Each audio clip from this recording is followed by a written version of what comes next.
I am so excited to show you guys a tutorial today for making oversized bows, and I've featured this a lot on social media, but this project is such a great project, so fun for home decor or gifting to friends, Christmas time, all of the things. And so I wanted to run through, before we jump into the tutorial and the how-to, I wanted to quickly run through the things that you need fabric wise. And some of these are optional, and it's all included in that PDF document that you also have. But to start out, you need your main body piece of fabric. You'll also need a piece of fabric for the tails, and then you'll cut out one for the center of the bow. All of it can be the same fabric. That's what I use. And so you'll need a large piece of fabric, and all of the details as to how much you need when you go to the store, depending on the width of the fabric, are all included in the PDF document as well. But for this tutorial today, I'm going to show you guys with this pink gingham fabric, and I love using a really high quality linen for this bow, just because I just feel like it really does make a difference. But you can use any sorts of fabric that you want to, and again, all of that is included in the PDF document. And then you'll also need some batting. You can use polyester batting. I usually use cotton batting just because it's something that I have on hand already usually, and I like to buy it by the yard. And I do the same thing for interfacing, which I'll talk about in a second, but you'll need just some cotton batting or polyester batting. And then as an option, which I really like to do this with the extra large size, I also do it with the regular size, but it's not necessary, it's not required.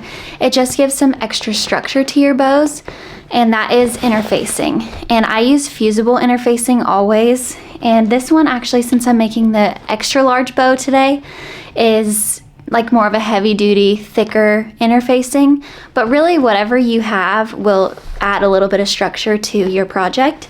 So that's what we need to start off with. You also need some thread, and then finally some ribbon to tie around the center of the bow, just for wherever you hang it. That's not necessary, but that's a good thing to have on hand. So without further ado, let's get into the how-to.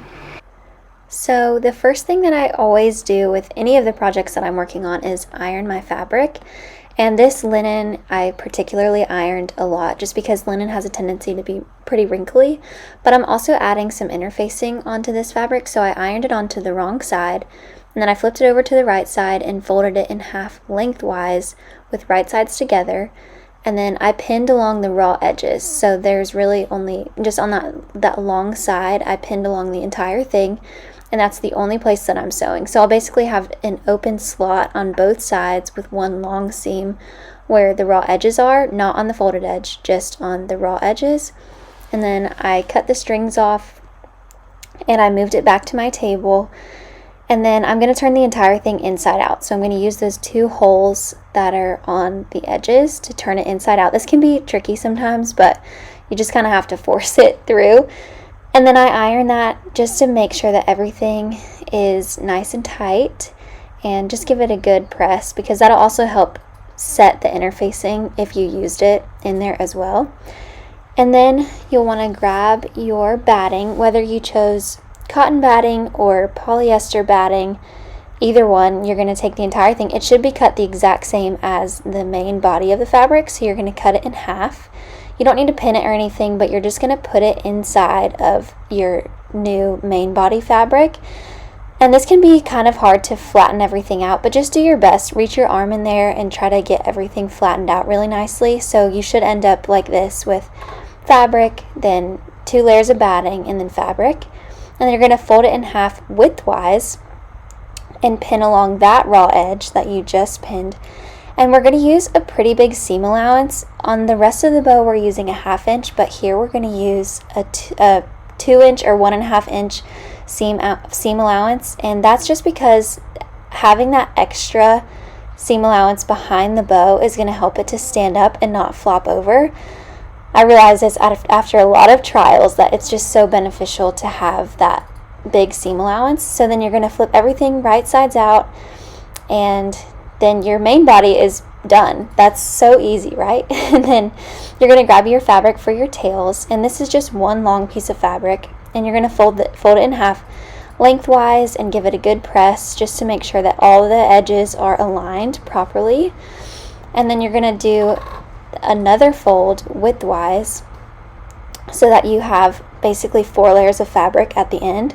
So 1, 2, 3, 4 layers of fabric, and then from the folded edge, cutting into the raw edges, you're gonna make just a 45-degree angle cut, and this is gonna make those tails of your fabric. So then you're gonna unfold the entire thing, and this time you're gonna sew all of the raw edges, and so pin along all of the raw edges, and then you're gonna start in one corner and go into the next corner. And then what you want to make sure of in this is that you leave a space in the middle. So it might be wise to mark in the middle of the bow just a spot where you know is the middle, so that you can leave probably about a 5-inch gap in between, and this will just allow you to turn the tails back inside out. And one thing that I really like to do when I'm using anything with corners is to just trim the edges of the corner off, and this will just allow you to, the fabric won't bunch up, so you can get a really nice corner once you turn everything inside out. And you can also use a pin or whatever you have that's small that you can press into the corner to really make sure that you get all the fabric pushed out. And then give everything a really nice press. And that gap that you left in the center, you'll just need to do an edge stitch on. So I like to just put a pin in there, bring it to my machine, and just sew really close to the edge just to close that 5-inch or so gap. And then finally, you're just going to add your pleats to your bow. I use 3 pleats, but you can experiment with all different numbers of pleats. I think 3 looks the best. I feel like it's what most bows are. And kind of same with the tails. You just kind of scrunch everything together and get it the way that you want it to look. And then I do this a lot with just holding it up until I feel like it looks the way that I want it to, and I just look at it in the mirror to make sure that everything is even, everything is centered, and that's just the best way to do it. I can adjust the fabric as I'm looking at it together as a bow. And this is the part that I recommend you get someone to help you with, is tying. I like to use upholstery thread just because it really holds everything together, but it's a good idea to tie a knot with thread before you add the centerpiece, just so that everything is holding still while you add this part, because you are going to use a hand needle for this. So you're going to use, again, I like to use upholstery thread just because I feel like I can rely more on that because it is so much fabric in one scrunched up place. So grab your hand needle and just use a hand stitch. You can use all different kinds of stitches, but I just kind of do the normal sewing stitch and just go back and forth and then finish it with a knot.